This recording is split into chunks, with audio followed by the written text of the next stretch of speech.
Hey guys, welcome back to my channel. Again, my name is Juliet. Thank you for joining. If you like what I had to say in the last video, hit the like button and subscribe to my channel. Today, guys, I want to talk a little bit more about perspective and how when we see things from a godly perspective, how we see things from a perspective that says everything is going to work out for my good. When we see things from that perspective, then opportunities open themselves up to you. So as I shared a little bit in my last video, I was terminated from my last job. And when it happened, guys, I'm going to tell you, I went hard for this place of employment.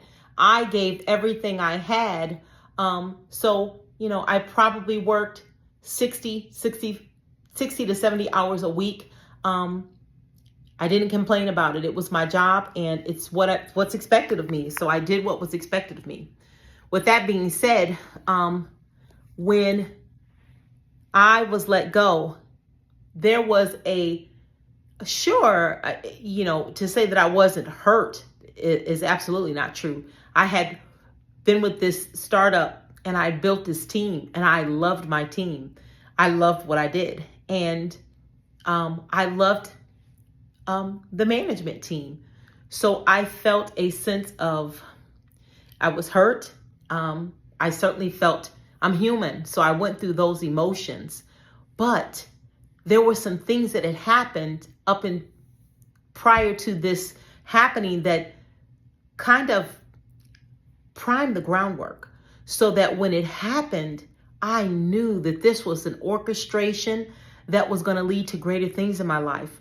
So for me, it didn't happen to me. I wasn't a victim. It wasn't, how could they do this to me? It was more so, wow, okay, what's on the other side of this? What is this happening for to get me to in my life?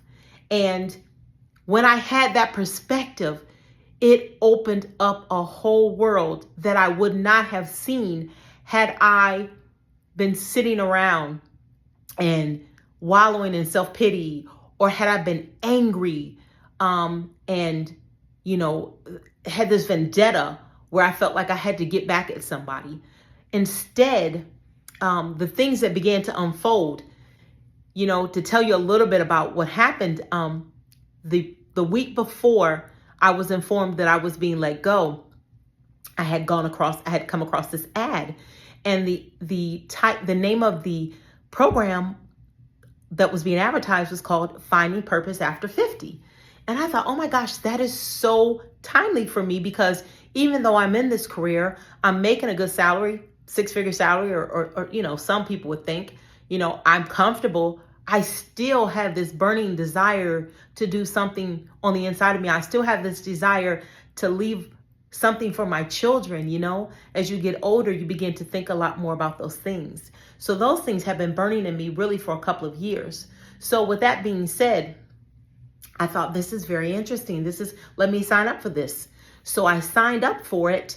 And then the following week is, that week is when I found out that I was going to be let go. So something inside of me said, all of this is lining up too perfectly. So there was an anticipation that even though this door was closing, there was this new road opening up for me. And there were going to be new directions and new pathways. So let me go to this Finding Purpose After 50 masterclass and find out what is being shared.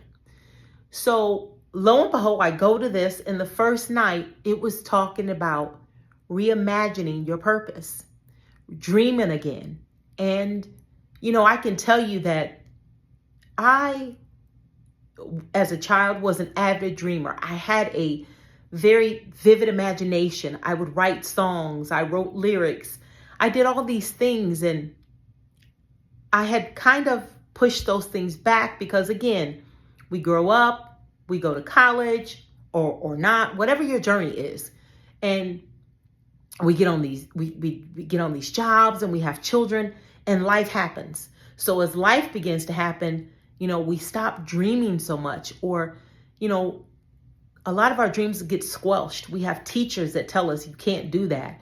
We have, these limiting beliefs because of whatever happened, whether it's a sibling, whether it's somebody at school, whether it's ourselves, whether it's, a failure that we experienced. So then we allow it to define us and define all these other areas of our life. Whatever it is, we just allow ourselves to stop dreaming.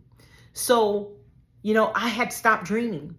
And when I attended this masterclass and the coach said, you have to dream again, I said, wow, I just really 2 years ago began to feel a spark of wanting to go into entrepreneurship. What is it that I want to do?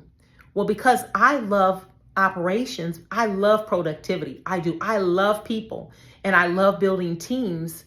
The opportunity that had come, that had been in my heart, and I had talked to my husband about a couple years ago, was e-commerce. I wanted to go into a drop shipping company. That fits the bill. Now e-commerce contains everything. It's not just shipping a product. It is the marketing. It is the sales. It is the complete package, the whole kit and caboodle. So there's a lot of things that I don't know that I have to learn. There's branding, there's just, you name it. But because I love so much the whole operations thing, that's what I wanted to do. And with that being said, as my coach began to say, you have to dream again, I decided that I was going to pursue my dream of building my own drop shipping e-commerce company. And as I began to dig into what it's going to take and what is needed for that, another dream that I had as a young person came to me. I was probably 8 or 9 years old when the movie Mr. Mom came out. And I remember the mom had gone into the workforce and she was working at an ad agency. And I remember thinking, I want to do that when I grow up. I want to write commercials and write jingles. And there was a time I had as a much younger child. I was probably 4 or 5, and I had written a song, and it was a 4 or 5-year-old song. I mean, a 4 or 5-year-old wrote the song, and it was just, it kind of rhymed, and I was using, I remember using circus animals, and one of the jingles, it was about a giraffe or something. I said something about if I were a giraffe, I'd build me a home in the sky. And I was going around and I was singing this jingle. And my sister, I sang it to my sister. And I told her, I said, look what I made. Listen to what I made up. I was so proud of it. And I remember her saying, you didn't do that. You couldn't make that up. That's too good. And I said, yes, I did. I did make it up. And she did not believe me. And I remember I felt crushed. And I don't think I realized at the time how that affected me, but I think it deeply affected me. And so I pushed that little part of me, I pushed it aside because she is my, not to indict her, but she's my twin. She's my best friend. And when she said that you couldn't have done that because it was too good, I think a little part of my dream died that day. So fast forward to today, and when the coach said, you have to start dreaming again. And as that dream has already been rumbling in my, my belly for several years about starting an e-com company, and I began to think about the branding part of it, I said, wow, this is a piece of the puzzle. I have always wanted to do this. This is what I remember when I was 4 or 5 years old. I wanted to create ads and write commercials. And then Mr. Mom, watching that movie, just reinforced it. So I said all that to say that perspective is so important, that perspective and keeping your dreams alive matter, guys. When things happen, we have to have an outcome and an outlook that says, God is for me. There's something greater on the other end of this for me. So even though this doesn't look good, It's happening for me because there's something good on the other side of it. Because when we do that, our perspective is going to begin to see the opportunities and not begin to see all these closed doors where nothing good can come from it. Perspective is so important because when you have a grateful heart and you realize that God is orchestrating this all for your good, when you realize that everything happens just the way it's supposed to bring you to these different intersections in your life, you're going to unlock things, doors, opportunities that you couldn't even imagine, that you couldn't even orchestrate if you tried. So today's video, I just want to remind you, remember to keep a thankful heart and a healthy perspective, a good perspective, a positive perspective. I challenge you today, look around at what's going on in your life. Look at something particularly that is maybe difficult or where you feel like maybe someone is not treating you properly or not giving you a fair advantage. How have you processed that? What have you said to yourself about that situation? Have you had the perspective that says, this is here to make me better? This is here to help me maybe confront some things in me. This is happening to push me forward. Or have you had a different perspective? Is your perspective of that of such as,